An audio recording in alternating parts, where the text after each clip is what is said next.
Halo semuanya, selamat pagi.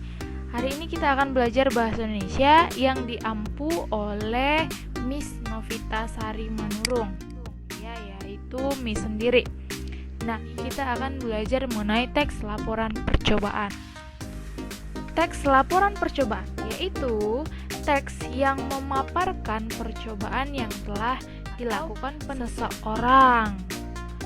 Nah, contohnya apa tuh? Contohnya kalian membuat balon yang anti meledak. Itu termasuk ke dalam teks laporan percobaan. Tujuannya apa? Tujuannya untuk memberikan informasi kepada pembaca tentang hasil percobaan yang telah dibuat. Jadi maksudnya di sini adalah apakah percobaan yang kalian lakukan itu berhasil dan memberikan dampak yang baik dan bisa diaplikasikan di dalam kehidupan sehari-hari. Itu tujuannya ya. Nah, apa saja ragam model teks laporan percobaan? Nah, ragam model teks laporan percobaan ini ada dua. Yang pertama yaitu teks laporan observasi, yaitu kalau dikatakan observasi itu berkaitan dengan pengamatan. Berarti teks laporan observasi ini adalah teks laporan yang hanya dilakukan dengan mengamati suatu objek. Contoh, misalnya kalau kalian belajar IPA, nah kalian kan pasti sering praktek tuh. Misalnya praktek tentang ciri-ciri tumbuhan atau ciri-ciri hewan, kemudian kalian tuliskan ke dalam buku catatan kalian apa perbedaan tumbuhan yang satu dengan yang lain atau binatang yang satu dengan yang lain. Nah, itu termasuk ke dalam teks laporan observasi. Nah, ketika kalian melakukan penelitian yang lebih jauh, contohnya apa? Misalnya tadi binatang tadi itu kalian belah menjadi dua, misalnya ini kodok nih, kalian belah menjadi dua, kemudian apa yang ada di dalam kodok tersebut. Nah, itu termasuk ke dalam teks laporan percobaan, yaitu yang berupa klasifikasi. Klasifikasi ini adalah pembagian jenis ya, atau pembagian kelompok. Nah, kalau tadi kalian melakukan percobaan terhadap hewan, berarti kalian melakukan percobaan yang berupa klasifikasi terhadap hewan. Nah, sistematika teks laporan percobaan yang pertama adalah judul. Judul adalah nama sebuah karangan yang menggambarkan isi karangan di dalam teks rekaman percobaan ataupun laporan percobaan. Nah, jadi misalnya kalian mau melakukan teks laporan percobaan membuat pelangi dari cat air. Nah, itu bisa jadi judulnya. Kalau judul ada tujuan. Tujuannya apa? Tujuan itu adalah keinginan atau maksud yang diingin capai dari percobaan yang dilaksanakan. Tadi kan contohnya nih cara membuat susu dari cat air. Tujuannya apa? Tujuannya berarti membuktikan apakah cat air itu bisa menciptakan pelangi. Kemudian yang ketiga ada alat dan bahan. Apa itu alat dan bahan? Yaitu adalah berisi bahan atau benda yang diperlukan dalam melakukan percobaan tersebut. Ya, ini bagian yang paling penting ketika kalian praktikkan. Nah, tapi ini hanya berupa strukturnya saja dulu. Kemudian yang keempat ada langkah-langkah. Langkah-langkah itu sendiri berisi tahap-tahap melaksanakan percobaan atau proses melakukan percobaan. Ya, jadi misalnya yang pertama apa, yang kedua apa. Kemudian yang kelima adalah hasil. Adalah uraian hasil yang diperoleh dari percobaan yang telah dilakukan. Apakah benar berhasil ataukah tidak? Cukup paham ya?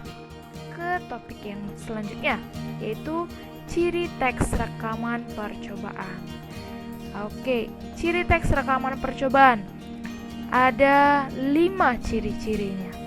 Nah, kita sebutkan dulu. Yang pertama ada menggunakan kalimat kompleks atau majemuk.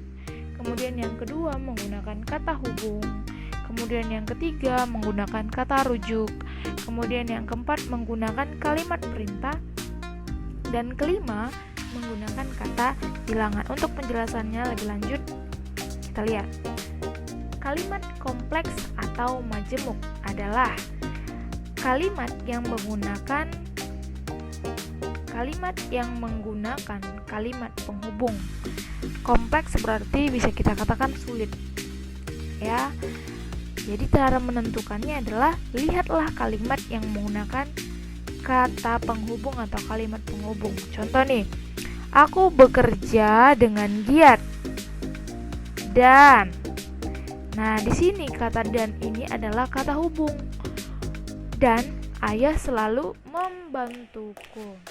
Nah, karena ada kata dan, kalimat ini dinyatakanlah kalimat kompleks atau kalimat majemuk. Kemudian contoh yang kedua ada semua orang panik karena ada gunung meletus. Nah, kata karena disinilah yang menentukan, yang menjadikan kalimat ini adalah kalimat kompleks. Jadi apa itu kata hubung? Kata hubung itu adalah kata yang menjadi perantara antara kalimat yang satu dengan yang lain sehingga kalimat tersebut menjadi koheren atau menjadi padu.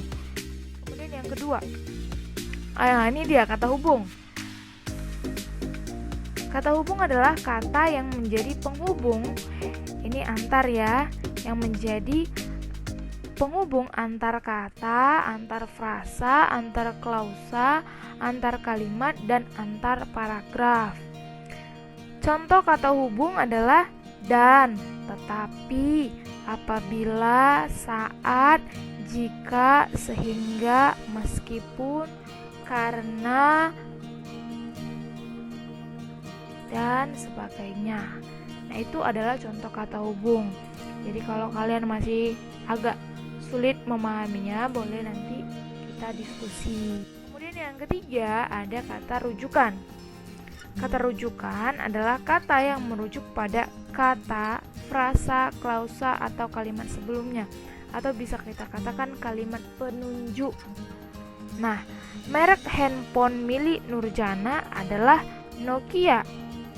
Handphone itu menunjuk handphone siapa?